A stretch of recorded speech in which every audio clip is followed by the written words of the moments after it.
Good morning. Bonjour.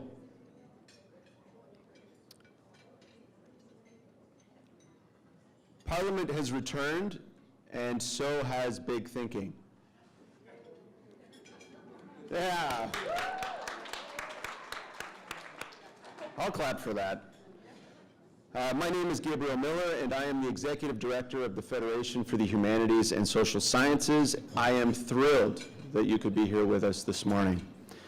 The Federation is the national voice of Canada's 90,000 researchers in the humanities and social sciences, and our membership consists of 160 universities and scholarly associations across the country. To begin, on behalf of all of us, I'd like to acknowledge and give thanks for being on unceded Algonquin territory this morning. Je souhaite remercier l'honorable Greg Fergus, notre député parrain de la série. C'est grâce à M. Fergus que ces événements peuvent se tenir dans ce magnifique restaurant du Parlement. We also want to thank our very good friends and partners at the Social Sciences and Humanities Research Council for their continued support of the Big Thinking series. Si vous avez besoin d'interprétation simultanée, les détails se trouvent sur vos tables. Nous avons aussi des écouteurs à l'inscription. Throughout 2017, we've used the 150th anniversary of Confederation to think about this country's past, which of course goes much further back than 150 years, but also to think about how the country might look 10, 20, even 100 years from now. What are the forces shaping us, our communities, our world? These are questions that the humanities and social sciences can and must help us answer. The diversity dividend proves that great scholars are more than contributors, they are leaders. The authors here with us today have confronted vital questions that are growing more urgent every day. Their work is more than interesting and beyond relevant. It deals with a defining issue of our time, and its findings cannot be ignored or dismissed. In other words, as of September 21st, Big Thinking is back, and it's back with a bang. It is going to be an exciting conversation, and we are very proud to bring it to you in partnership with the Pierre Elliott Trudeau Foundation. The Foundation has had a long-standing collaborative relationship with the Federation, and it's one that we are very happy to continue today. I'd now like to invite Erin Aylward to introduce our two speakers this morning. Erin is a PhD candidate from the University of Toronto on sexuality, whose research focuses on sexuality, gender, and human rights within the United Nations. Please welcome Erin to the stage.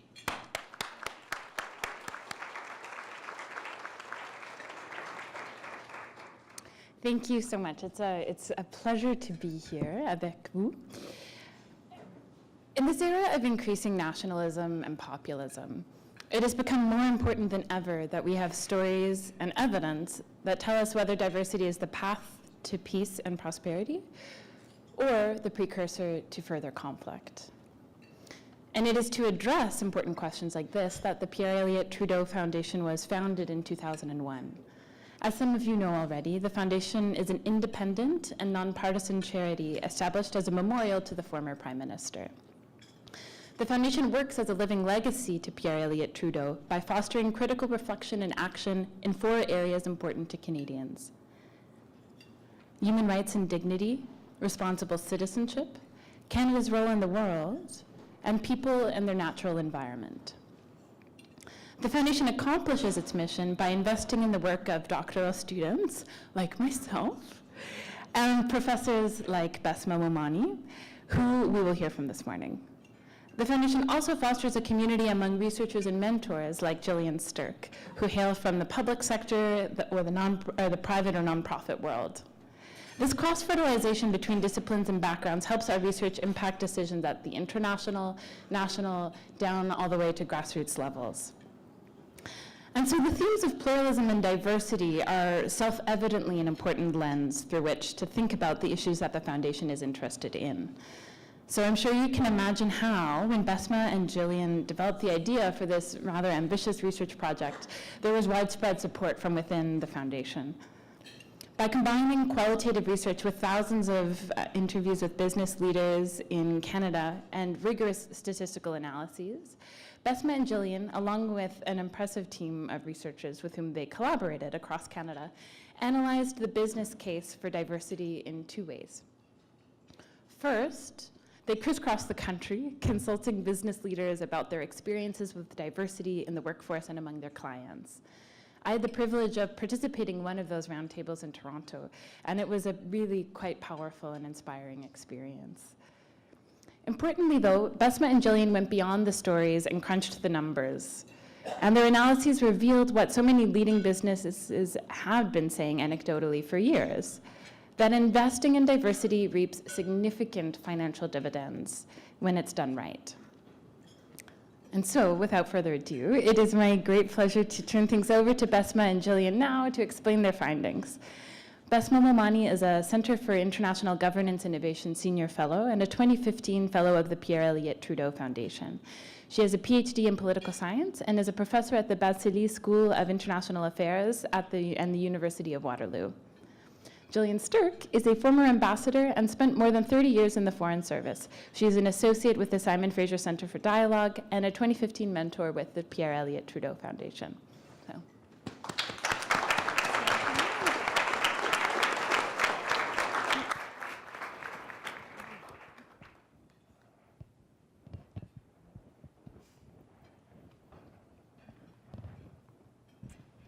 Good morning. Good morning.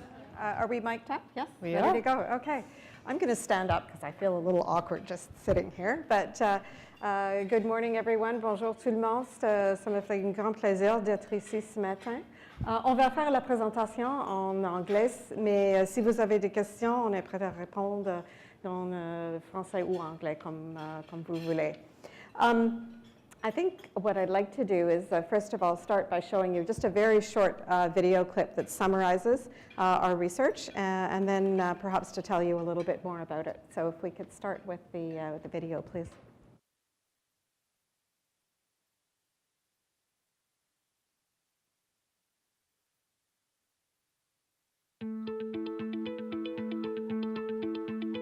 With immigrants from more than 200 countries, Canada provides the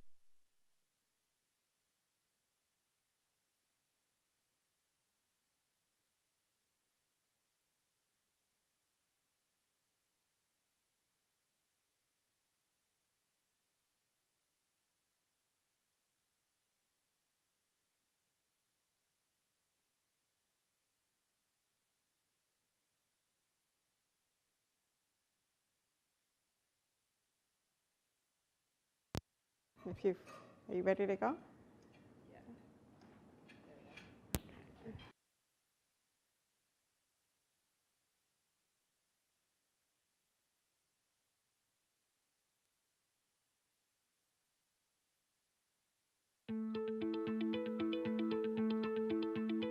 With immigrants from more than 200 countries, Canada provides the business model for global connectivity.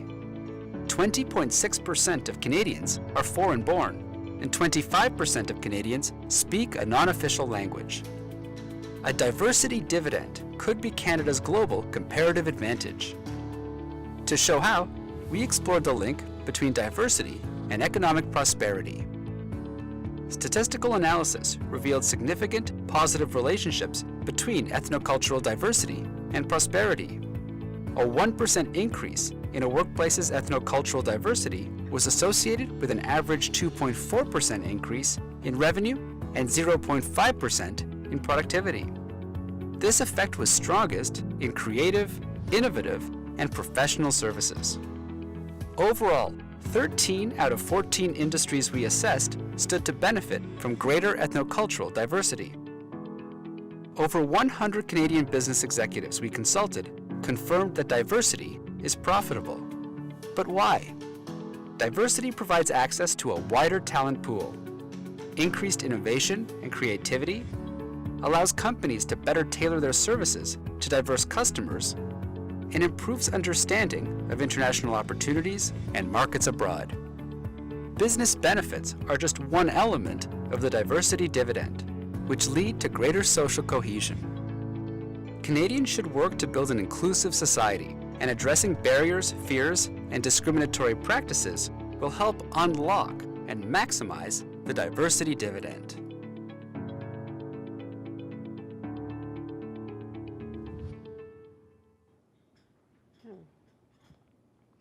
Well, that just gives you a little snapshot of the research that we've done. But maybe by way of introduction, I could say that I think it's really great that we're having this conversation this morning, because I really feel we're kind of at a critical juncture here in Canada on these issues. We have a fundamental choice to make about what kind of a society we want going forward, whether that's one built on fear and division and uncertainty, or whether in fact we want to embrace our diversity, foster inclusion, and generate prosperity for all. So I think the more of these kinds of conversations that we're having across the country, the better it will be for our future. Canada's really in kind of a unique situation given our demographics. Canadians trace their origins to more than 200 countries around the world, and of course as well as to the many diverse First Nations and other Indigenous communities here as well. And that gives us, I think, something really quite special, both in terms of the kind of nation that we build here and the kind of vision that we project to the rest of the world. I like to say that Canada has an enormous advantage in a sense, and that we should somehow kind of seize on this diversity as a way to project ourselves into the world and to build relationships. We should be, in effect, the model for global connectivity. The study that we have done, as you will have seen from the short video, focused on the economic dimension. But I should say this is really only just one aspect of the value of diversity and inclusion. The findings, I think they speak for themselves. As I mentioned, and as we noticed already, that with a 1% increase in diversity in the workforce leads to an average of 2.4% increase in revenue and a 0.5% increase in productivity. And again, the numbers are much stronger in certain industries, the creative industries, business services, some of the industries of the future like information and technology. But the other piece of this, of course, is why does diversity create this dividend? And there are a number of reasons for that. Certainly the value of bringing different ideas together, the kind of the creative process that generates, better understanding of markets and the potential markets for your products or services. And then, of course, I would say the ability to realize and capitalize on opportunities abroad. Again, a diverse workforce can help you understand what the potential is for international business or exports. But I should also say many of the people we spoke to said that there remain challenges in terms of increasing diversity in the workforce, and perhaps even more important, in creating an inclusive workforce where people feel valued and recognized and can actually live up to their full potential. But I think I'm going to hand over to Bessma now to talk a little bit more about that, and then I will come back at the end and perhaps talk a bit about some of the recommendations that we've made. I like this idea of standing. I'm a professor by day, so this is how you keep the 19-year-olds awake, is by always challenging them and making sure they think that you're going to be checking on them any second now with their phones. So, one of the things I think I just want to add here as well is, there's a lot of normative arguments, there's a lot of feel-good arguments about why we need diversity. And this is not a report trying to ignore that, because that hits here. We all know the reason why we want to have an inclusive society. But we wanted to take, frankly, the discussion further, because unfortunately there are a lot of naysayers, and we have to admit that there are naysayers out there. How do you get at them to convince them that this is not just the right thing to do, which I think many of us in this room may agree, but it's the profitable thing to do? And I say that in a time when, as a political economist, you know, I can't tell you the amount of reports that I have to read about the sluggish world economy, the lack of productivity, we've hit the peak, you know, there's nothing new and exciting coming out there that'll bring that productivity growth. Well, we've got it right here. We've got it in our own society. We've got it literally in the streets of our cities. And the number of 25% of individuals who are born outside the country, in cities like Toronto, that's more than 50%. So there's a lot of potential human capital in our society, in our countries, that are being untapped. And I say that very bluntly because they are being untapped. And I think we won't go into sort of the grime of what we had to hear about the challenges, but there are enormous challenges that need to be overcome to get this, frankly, this resource, this human capital to be recognized. And one of the things that we noticed is again, that sectoral difference. And it's fascinating because there are a lot of naysayers who, for example, in manufacturing, you know, the literature in manufacturing tells us that, well, when it comes to manufacturing, you need to have a homogeneous workforce. You know, the very classic, sorry to be blunt here, old boys on the line, right, on the assembly line. There's no room for error there. The firefighter example, the classic, right, which is no need or time, no time for miscommunication. I want to be able to give you that look that something wrong is about to happen, and you understand what I understand, and done. So we can avoid conflict, we can avoid problems, we can avoid accidents. You know what we found out? Actually, that's not true. And when we talked to manufacturers, they said, you know what, that's the worst thing that you could do on a line. Because then we ignore the problem. We mask it. Frankly, we don't correct productivity inefficiencies. We don't fix problems with communication, homogeneity, and groupthink, right? So we know that it works. We know that on a sectoral level it works. And as Jill said, there are several different mechanisms, but you know, I'm just going to give you a little example that I just love this example because it says something to me. Our iPhone, you remember good old Siri, that you press the button and ask Siri to do something? Well, when it was first designed, a failure of the tech industry, it was designed by all male coders. It could not recognize the female voice. That's the untapped potential, okay? That's the untapped potential. When you assume that those who manufacture cars or design cars are designed for men, well, 51% of the population are women, and the buttons are not accessible for a woman driver, guess what? You've got a problem. So design is an important part of this, but it's inherent in every industry. How many people here are left-handed? Okay. So is the world basically designed for right-handed people? Yes. Okay. You guys know that. The rest of us are like, what are you talking about? Right? And that's the reality. The reality is that we have barriers in our organizations that make it unwelcoming sometimes to ethnocultural diverse people.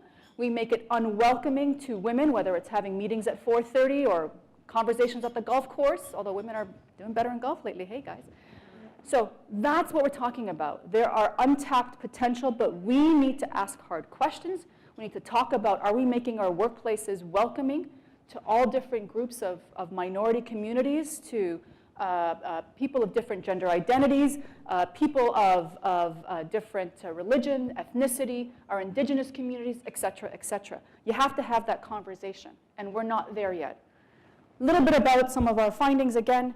As you can see, we saw growth in almost every single sector, even the ones that you would never expect growth, according to the literature.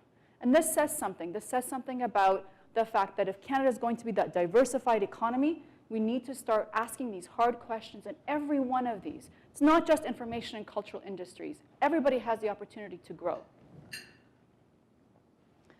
Again, some of this mechanism here: creativity, innovation, new products and services, open market and operations abroad. There's a lot of things that can be done to fix this. It takes leadership. We know that this is oftentimes, it takes from the very top. It takes someone who says enough is enough. We need to get past this idea that there's a pipeline problem. We continue to hear this as an excuse that, oh, it's happening slowly. It's not happening fast enough. And it's not happening fast enough even at the phase of recruitment. We know that there is still a great deal of discrimination against people with ethnic-sounding names. Hate to tell you, but it's true. So these are the kinds of things that we Canadians who celebrate our diversity also need to have that hard conversation about in order to really capitalize on it. This is a growth potential. This is something that everybody can hang their hat on. We just need to do something to change the conversation. So we have a lot of great suggestions, and I'll leave it to Jill to sort of talk about some of those recommendations, and I'll jump in as well. Okay, that sounds good. And you're going to look after the slides, right? Yeah. Yeah, good. Okay. Well, first, many of the recommendations are drawn from our conversations with the business community. Firms that are really trying to increase the diversity in their workforce, but are finding that they're just not getting the kinds of results that they would like. So the first issue is around inclusive hiring. And many companies told us that, in fact, they've been quite successful in recruiting a more diverse workforce, but they have some real problems with retention. And that suggests that, that perhaps they're not doing something quite right in terms of the way that they're managing that workforce. But we came up with a number of recommendations around how to unlock some of that talent. I think there's been a lot of discussion recently about the possibilities around blind recruitment, where you mask the identity of the candidate, the background of the candidate in the first phase of the recruitment process. And very pleased to hear that the public service is thinking of moving in this direction. But there are a number of other things that we can do to uncover those unconscious biases. And that can be, having more diverse recruitment teams. It can be training for your staff at all levels, management staff and recruitment staff. And then, of course, the other piece is, drilling down on some of these barriers, like requiring previous Canadian experience from your staff. And I mean, in many, many cases, that simply is not actually relevant, but it somehow appears in that statement of qualifications.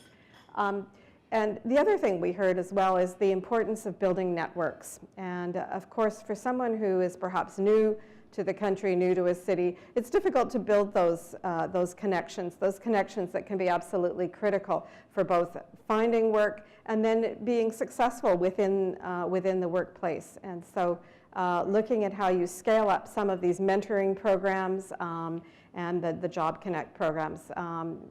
In Vancouver later this month, we'll be doing an event there with the Immigrant Employment Council where they're scaling up a pilot project called Job Connect that will in fact do just that, and will link new arrivals with employers and try to both match up the skills and help people to make those very important connections. Second piece is a long-standing issue, and that is the question of recognition of credentials. And I mean, I think this has been an issue for 20, 30 years, and we never seem to actually make very much progress on this. I was very pleased to see that there was a line item in the 2017 budget that set aside funds to try to tackle some of this. But it's a complicated problem because everybody owns a little piece of it. There's a role for the federal government, there's a role for provincial governments, and there's a role for the professional associations and the academic institutions. And at the moment, we're kind of in a blame game where everybody says it's somebody else's problem. But if we really want to fix this and tackle the really serious issue of underemployment of immigrants, we're going to have to try to do something about this credential system. I mean, it's a problem even going across provinces, let alone looking at skills and experience from outside the country. And yet we know that having that international perspective can be one of the most valuable things for the competitiveness of an organization. There's still this reluctance to look at foreign credentials. Language training, and this is another issue. Everybody kind of assumes that because facility in English or French is often prerequisite in the immigration process, that people who arrive here have all the language skills that they need. But the reality is that there is a gap between kind of everyday competence and professional proficiency. And so I really feel that there's an opportunity here to invest in workplace-related language training that will help people move up from, what is kind of everyday fluency to that real level of professional proficiency. And so often just that lack of proficiency leads to misunderstandings or miscommunication in the workplace that have long-term impacts on people's ability to contribute and move up through an organization. And these were really kind of the practical recommendations. Then we have a number of sort of policy areas that we wanted to touch on as well. Some of the new and emerging things that are happening, I think, on the diversity and inclusion front. First piece is around measuring diversity inclusion, and as we like to say, what gets measured gets done. And this is not to say that numbers are the only thing that matter. But if you don't know what your workforce looks like, you don't really know what's happening in your organization. You don't know who's being hired, you don't know where they sit in the organization, you don't know who's being promoted, and you don't know who's leaving. And from what I understand, there is a huge problem with retention around diverse hires, and that's often because people are not feeling very comfortable in an organization. And so having a better understanding of what's going on in your firm is really important. It's also the first step towards establishing some kind of benchmarks. And again, we're not talking about quotas, but we're talking about what are the kinds of best practices that an organization that wishes to be inclusive can and should implement. And I always like to talk about the example of the environmentally friendly buildings, the LEDD, the LED system, where people can look at a list of changes that need to be made in order to say that you have a green building. Well, you could do the same kind of thing in terms of diversity and inclusion. What are the kinds of basic practices that any organization should put in place to ensure that it's open and welcoming and creates a supportive environment for all of its employees? Next area is around procurement. And I have to say that the United States is actually a little further ahead than Canada on some of this. One of the requirements in government contracts in the U.S. and indeed some in the private sector as well is that there be a degree of diversity in the potential suppliers. This is, something that we could think about here. You could start with a set of kind of, voluntary principles and start to establish some of those benchmarks, if you like, about what an inclusive organization looks like, moving towards a process where this could be one of the factors considered in any kind of request for proposal process. Last of all, and Bessma spoke a little bit about this, is the importance of corporate culture. And this is something that I would say you can't emphasize enough, that leadership starts at the top and has a profound impact on the way the rest of the organization treats issues around diversity and inclusion. And it can't just be kind of parked in the HR section. It really has to be integrated right throughout the organization. And one of the examples we had from one of the major banks was they said, when they have quarterly meetings where the CEO goes around the table and says to all of his senior managers, he wants to know what their results are in terms of whatever their core business is, and he also wants to know what their organization looks like in terms of diversity and what their results are on inclusion. And from what I understand, that really changes the conversation, and it really changes the way people think about these kinds of issues. Understanding the story, the data deficit, again, this is back to the whole issue of knowing what your situation looks like. The study that we did, and perhaps we should have said a little more about this at the beginning, was the data was drawn from the Workplace Employer Survey, which was a Statistics Canada survey conducted between 1999 and 2005. 20,000 covers 20,000 employees on an annual basis across 14 industries. Pardon me, 20,000 workplaces over 14 industries, and I think close to 100,000 employees, if I'm not mistaken. So a very large data set. But unfortunately, the government stopped gathering those statistics in 2005. And we all know the kinds of profound changes that have taken place in the economy since then. And so we think there's a real opportunity to reinstate that kind of data gathering, and in fact to even go a little deeper in terms of identifying both ethnic origin and perhaps some other elements of diversity as well. Questions of indigenous origins, gender, of course, sexual orientation even. And so how do you kind of build a deeper picture of what the Canadian workforce looks like today and what the impact of that is, again, on revenue and productivity? And last of all, and this one's kind of dear to my heart as a former diplomat, is connecting to the world.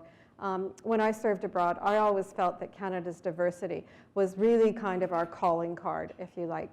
And almost everyone that I would go and talk to, whether they were in government or in the business world or in the not-for-profit sector, the conversation almost inevitably would come back to Canada's diversity. And people would say, how do you make it work? You bring people from countries around the world, and yet you build this dynamic, cohesive country with a strong national identity. And they were fascinated by this. They see this as a huge success story. And I have to say, many companies also saw it as very attractive in terms of investment, because they know that Canada offers a highly qualified workforce. And they see this as something they would like to benefit from and emulate at home. And so I think we often don't do enough to reach out and advance our vision of diversity. And likewise, I think it provides tremendous opportunities for us, as all the issues that we deal with today, the big issues, whether it's environment, energy, climate change, peace and security, they really require global solutions. And so the fact that you have this kind of global connectivity, I think should be a huge advantage, but one that we've not necessarily taken full advantage of. I don't know if you wanted to add anything else, Bessma? Just very briefly, because the other organization here, Stirk, who's been very good to me in funding me, has also funded a project that I'm working on populism. And I have to say, this is a time, and really deep in the weeds of this research that I'm working on right now, where we need this voice. People are looking to us globally. And we are the hosts of the G7 next year. This is an enormous opportunity for us to take the helm and to say to all those naysayers globally now, not just in the organizations and society, that actually immigration is good for your countries. Immigration is the future if you want to unleash productivity and economic growth. The entire Western world that's, frankly, electing these right-wing populist movements and leaders are actually countries that have a demographic challenge, and that they are not going to be replenishing themselves very soon. You need immigration if you're going to prosper. So I hope that we can also very much take this connection to the world and take that opportunity that we have in being the helm of the G7 to really push that policy idea forward. And I think it's also important to take these kinds of conversations outside of rooms like this, where probably most of the people here are here because they believe in diversity and inclusion. But there are others out there who are not so convinced. And so if each one of us goes away and tries to share that perspective beyond, I think you begin to have an impact. But before we go to questions, I would just once again like to thank both our supporters from the Pierre Elliott Trudeau Foundation, who have provided the generous funding for this project and an enormous amount of moral and other support as we've worked through this over the last 18 months, and also to the Panicaro Foundation, who provided the support for much of the research and for the publication of the paper that you have in front of you. So thank you, and open up the... For hosting us. Yes, and to the Foundation for hosting us, of course. Donc, si vous avez des questions, on a...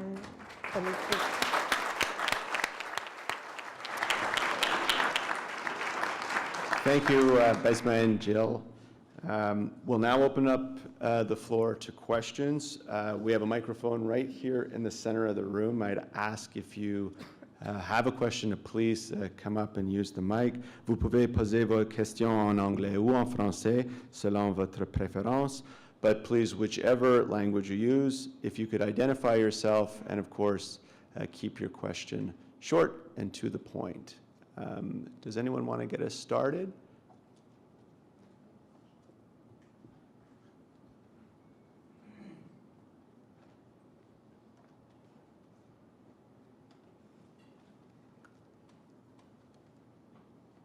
Thank you very much, both of you, Jillian and Bessma. That was terrific. I'm Senator Ratna Omitwar from Ontario, and I like everything you had to say, but I have a question around the use of language. The word diversity is a very big word, and different institutions and stakeholders use it differently. So in your case, you've used diversity to actually talk about ethnocultural diversity. We have a bill before the Senate on corporate governance. It's about diversity too, but it's really about gender equity. So I want to ask you, in your research, did you get some pushback on the use of the word diversity, and do you think it's time for us to refresh some of our language and think about these ideas differently? We definitely did, and in fact, I think one of the challenges, when we had our roundtables, as we said, we went across the country, we purposely did not define it, because I think part of the value is, and as an academic, you don't want to impartial people on telling them what diversity is. So let's see what they have to say. We did hear a lot about gender. In fact, gender does occupy a great deal of the conversation, and I think that's a great thing. This is not we seem to sort of have a hierarchy of how we define diversity, and I have to say, it definitely comes with gender first. Partly because it's something that I think, in terms of, as a woman, I think it's something very important to me personally. I think it's something that is so visible, and we've come so far in trying to really push the needle on this, and still are very frustrated at how little, frankly, it's moved. I had this great conversation with my table on this, on another study that I'm doing on the same thing. But yes, ethnoculture was something we had to frankly poke at. We had to actually say, okay, thank you for the gender information, but what about ethnocultural diversity? And then when you sort of have that conversation, it did bring up, well, yeah, actually, you know, ethnocultural diversity helped us bring this market to us. It helped us, frankly, design a better product. It helped our, the way that our team thinks about ideas. So it does, but you know, I think we do need to sort of unpack this. There are many components to diversity, as was mentioned here too. You know, thinking about the LGBTQ+ community, thinking about our indigenous communities, thinking about, so there's so many aspects to diversity. And I think we are at a point also in our own sort of, if I may be blunt, in our own historical moment about trying to give proper place for all of those positions, but perhaps we're also losing some of the real oomph behind the word diversity. And if I could, what I'll give you an example here is, I actually at some point heard, so what we really need is diversity of thought. And I said, oh dear, now we've gone too far, right? Because what that is frankly, it's, well, I spent 3 months in Africa. I, understand Africa. Oh dear, we've gone too far. So there is in fact, yes, there is in fact, frankly, a point where we've numbed down the concept of diversity to the point that it's irrelevant, and we're losing touch of the reality that we still have enormous, as my research has shown on something else, huge gender pay gap on, that cannot be justified by any argument. We still have people with ethnic names who are not getting through the door with the exact same CV and resume, right? And so, and one can go on and on and on. So I think there is absolutely a need to define it, to give it some oomph, and frankly, to make sure that we don't go into this space of oblivion. A number of people as well said, you know, diversity is a fact, it's who we are, but inclusion is a choice. And that's really where we need to be focused, is how do you take that diversity and build organizations that are inclusive so that people feel comfortable and confident in being whoever they are and bringing their cultural background, perspectives, experience, whatever that might be. Because one of the features that you see is sometimes organizations will say, in fact, you know, maybe our management team is quite diverse, but then when you start to unpack that a little bit, yes, maybe they have a different ethnic origin or they're different genders, but in fact, they all went to the same schools and they all live in more or less the same kinds of neighborhoods, doing the same sorts of activities. And the diversity of thought is kind of lost a little bit. And so I don't know, is that good or is that bad? We're not here to make that judgment, but what you really want to do in an inclusive organization is make sure that people feel comfortable expressing diverse ideas around the table. And that's good for them and that's good for the organization. My name is Marika Morris, and I'm a researcher, and I'd like to thank you very much for your important research and for sharing it with us today. I think your research is so valuable for influencing policymakers and CEOs, but I'd like to pick your brains about the other end of things. I do a lot of research with people living on low incomes, for whom diversity, and for the white people living on low incomes, diversity is sometimes is perceived as an existential threat, a threat to their jobs, a threat to their identity, and these people influence how welcoming a society is. They're people's neighbors, they're people's colleagues, and they're voters. How do we get through to them? Well, I think one way to do that is to, instead of focusing on what is different, focus on where the common interests lie. People live in neighborhoods and they care about the quality of their schools, they care about whether the garbage gets picked up on a regular basis, they care about the environment. These are things that are important to everyone, no matter their socioeconomic background or where they come from or where they live.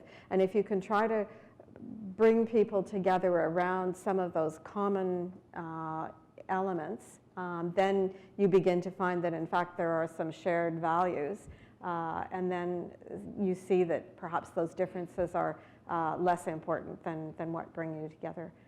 It's not a perfect answer, and it certainly takes time, and some of those things aren't easy to do, but I do think a lot of that comes down to the community level, and I think communities, cities have a really important role to play in trying to bridge the divide between some of the different communities. You know, I think it's expressing that all boats rising is good for everybody, right? So, you know, collectively, if the economy does better, we all do better. And I think also don't forget here that small, medium-sized enterprises are the largest employers in Canada. And in fact, in some previous research that we've done with the Centre for International Government Innovation and 6 Degrees, we know that in fact many newcomers to Canada, you know, even long-time ethnic, cultural minority communities are amongst the leading entrepreneurs in this country. They hire, they prosper, they grow, and so it's a net generator of jobs. We know that, and part of this, I think, again, economic growth overall is going to be a positive thing for all communities. I don't think it's just for the ethnocultural community. On the contrary, we all benefit. Our society benefits, our tax base benefits. And if our tax base benefits, then indeed that means more services and more other outlays that the government can then provide. So I think there is a effective argument to say that we all win. Hi there, mine is quick. I'm Heather Sams. I'm with Stirk and TIPS as well.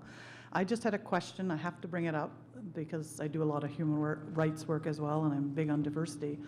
But could you give me your take on what's happening, like because of what's happening in the US and the political climate, if it's having an impact on your research? Because I have seen how people now are like, I don't know, there just seems to be more of an open forum to discuss this particular topic.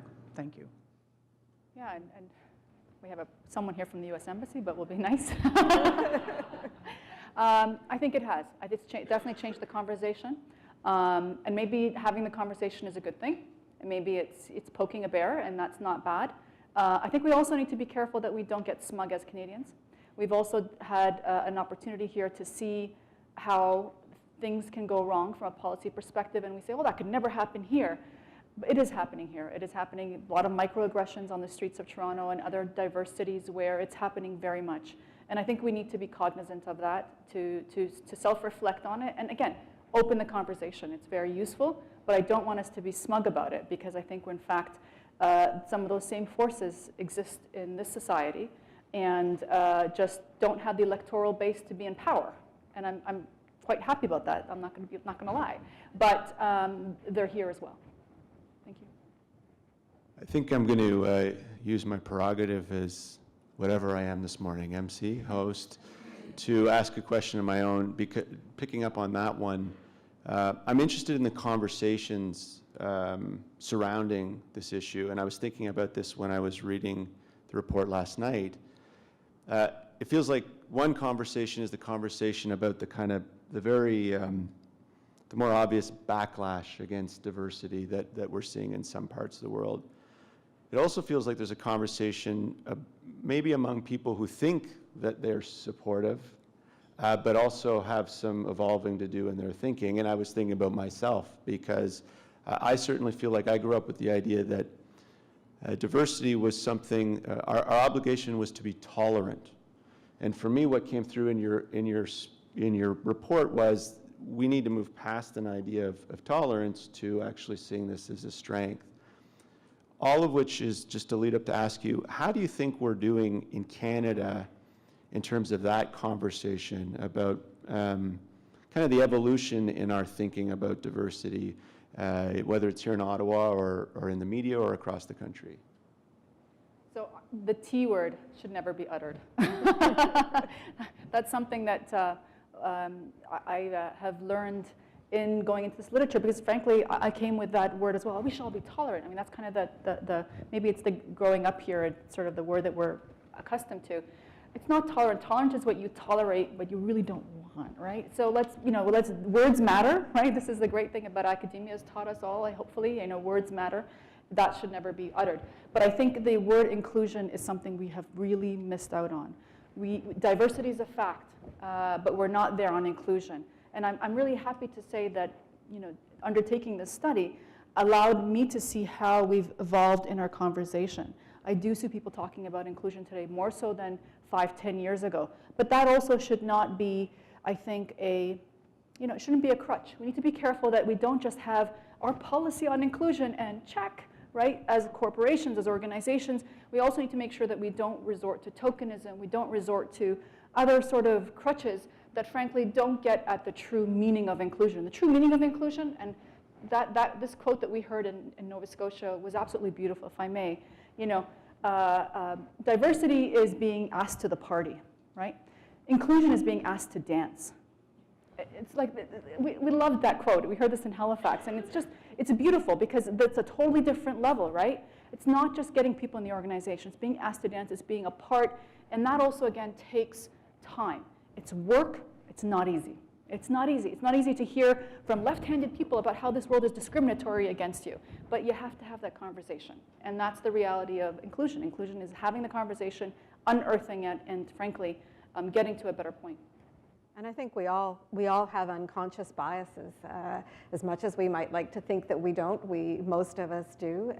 And it's learning how to identify those biases and to stop yourself or to check yourself when that little voice in the back of your head is saying something that you probably shouldn't be thinking.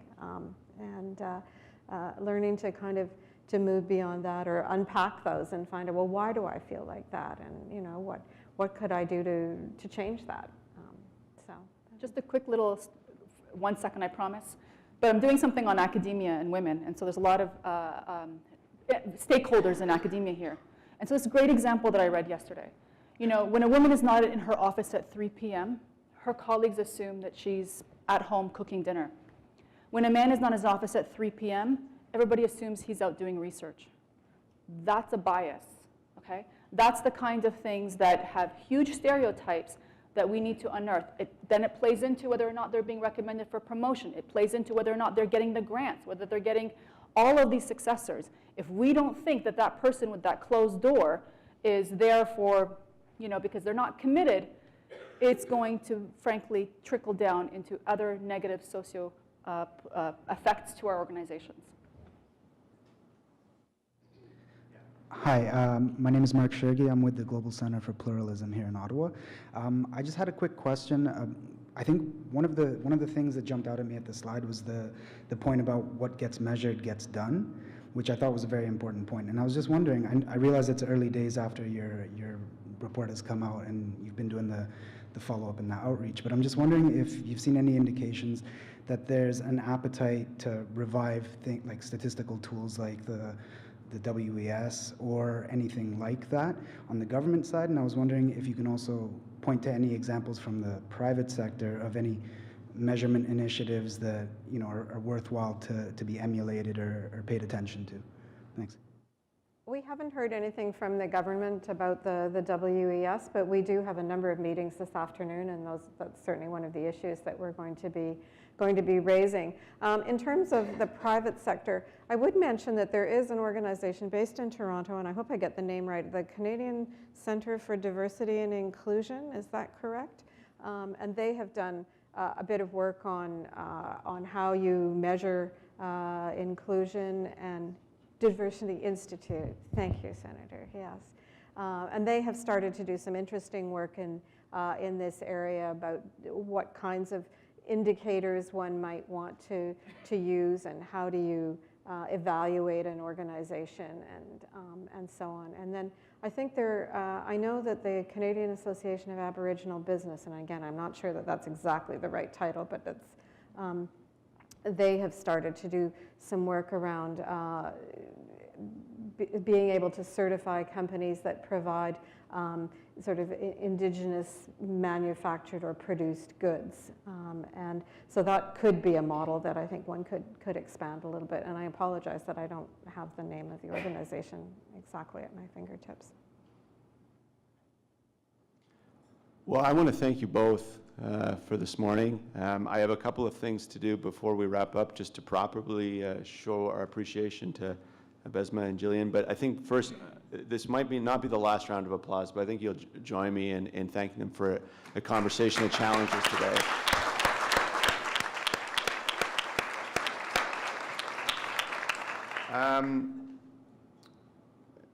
For me, the word challenge is sort of what stood out to me in the lead up to this morning and then this morning, because I think great scholarship is scholarship that makes you stop and question the things that you thought you believed and thought you knew. And just spending some time with your report, I already thought that Canada was a diverse place. I already thought it was an asset. It's much more diverse, and it's a much greater asset than I'd realized. And it was your work that helped me see that, and I appreciate it. I'd like to thank you both with a small token of our appreciation. Bessma, there you go. Jillian. Thank you so much. That's lovely. Thank you. More work to do. That's right. You both did that all without any notes, so obviously you need a notebook.